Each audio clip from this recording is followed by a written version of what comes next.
Bonjour à tous, c'est Elodie Dotfal. Bienvenue dans ce nouvel épisode de 5 minutes dans le regard, le podcast qui vous propose des interventions inspirantes avec des professionnels et des personnes touchées de près ou de loin par l'autisme, qui œuvrent tous à améliorer la qualité de vie des enfants porteurs de TSA. Aujourd'hui, nous avons le plaisir d'accueillir Émilien Loquet, un orthophoniste, qui a choisi de s'impliquer dans l'autisme pour développer les compétences en communication des personnes porteuses de TSA. Émilien travaille avec des enfants et des adultes autistes, cherchant toujours à trouver des approches novatrices pour améliorer leur capacité de communication. Il nous présentera les stratégies et les outils qu'il utilise pour les aider à surmonter leurs difficultés, à s'exprimer et à se connecter avec le monde qui les entoure de manière plus fluide. Émilien, c'est à vous. Je m'appelle Émilien Loquet, je suis orthophoniste en libéral depuis bientôt 3 ans. Petit à petit, je me suis beaucoup formé à la prise en soin des personnes avec autisme. Pour commencer, qu'est-ce que le métier d'orthophoniste ? C'est un métier du soin.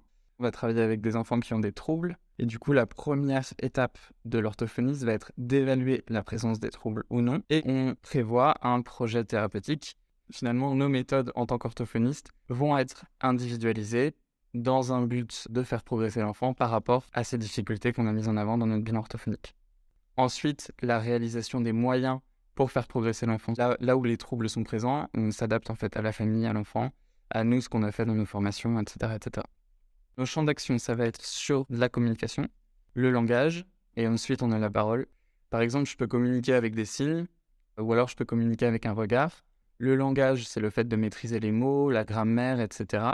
Mais on peut savoir utiliser le langage sans utiliser la parole. Par exemple, quelqu'un qui a fait un AVC, il va potentiellement être capable d'écrire, mais il peut avoir une atteinte qui fait qu'il est plus capable de parler. Ensuite, on va être sur tout ce qui est la sphère qu'on dit oromyofaciale, la sphère ORL. Donc ça va être sur la déglutition notamment. Donc on a aussi les troubles alimentaires qu'on retrouve beaucoup dans l'autisme. Et sinon, on est sur tout ce qui est troubles neurodéveloppementaux, notamment les troubles spécifiques des apprentissages en lecture, en orthographe, en mathématiques, en raisonnement logique, donc ce qu'on appelait avant dyslexie, dysorthographie, dyscalculie. Auprès des personnes avec TSA, du coup, ça va concerner 3 champs principaux, je dirais. Le premier, ça va être au niveau de l'alimentation, ce qu'on appelait avant les troubles de l'oralité alimentaire, qu'on appelle maintenant les troubles alimentaires pédiatriques. Il y a beaucoup de personnes avec autisme qui ont des particularités sensorielles d'une part, et qui peuvent aussi avoir peu de flexibilité mentale, et ça va avoir une atteinte sur leur alimentation. Ils vont pas accepter les nouveaux aliments, ou alors ils vont avoir très très peu d'aliments, enfin voilà, ça va être compliqué, et du coup l'objectif va être d'évaluer ça, et ensuite de mettre en place un protocole pour faire en sorte que leur panel alimentaire se développe, qu'ils soient en mesure de manger de plus en plus d'aliments, et que du coup ils aient une alimentation suffisamment diverse pour pouvoir ne pas avoir de problèmes de santé, on va dire.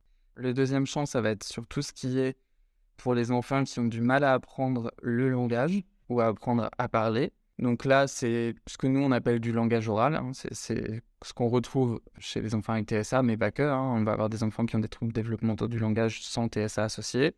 En tout cas, on va utiliser des méthodes pour développer le langage chez ces enfants.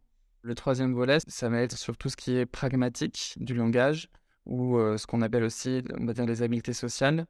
La particularité de l'autisme, l'un des 2 critères diagnostiques, c'est des troubles de la communication sociale.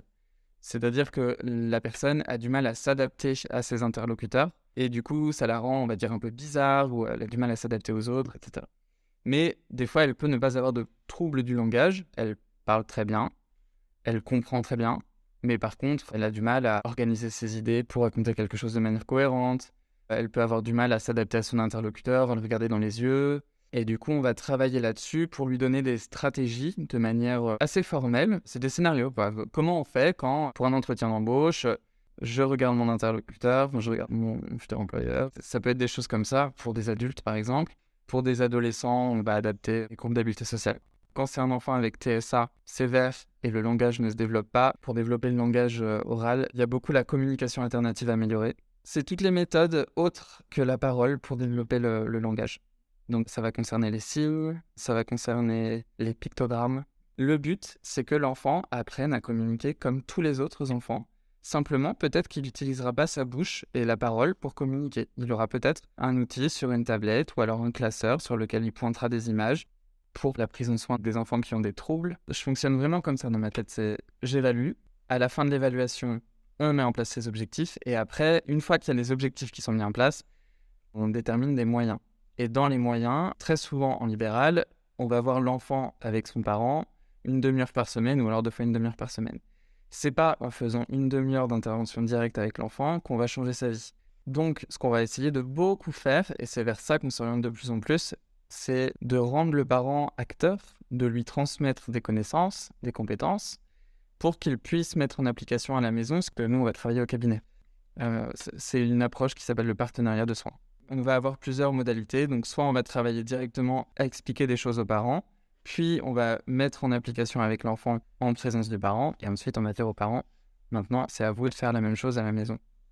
C'est pas forcément encore ancré dans les habitudes de tous les orthophonistes, mais ça arrive petit à petit, et je pense que dans quelques années, c'est comme ça que tout le monde travaillera. Et en plus, le parent est l'expert de son enfant, donc le fait qu'il soit présent pendant les séances, nous, ce qu'on va pouvoir dire, le parent va nous dire « bah non, parce que là, ça fonctionne pas très bien, parce que ceci, parce que cela », et nous, on va dire « ah oui », et du coup, ça va nous permettre de réfléchir, et de réadapter, réindividualiser, et d'arriver vraiment à trouver la bonne solution. En fait, on co-construit vraiment le projet quoi, avec le parent. Merci Emilien d'avoir accepté de partager votre précieuse expérience avec nous. On voit encore une fois l'importance d'un travail d'équipe entre le professionnel et les parents pour développer toujours plus les compétences des enfants autistes. Si vous vous sentez concerné par le sujet de l'autisme, que vous soyez un professionnel ou non, n'hésitez pas à nous contacter sur notre compte Instagram ou via l'onglet Contacts de notre site internet pour vous exprimer sur le sujet et contribuer à éveiller les esprits. Quant à moi, je vous dis à dans un mois, dans le regard d'une éducatrice spécialisée. À très vite.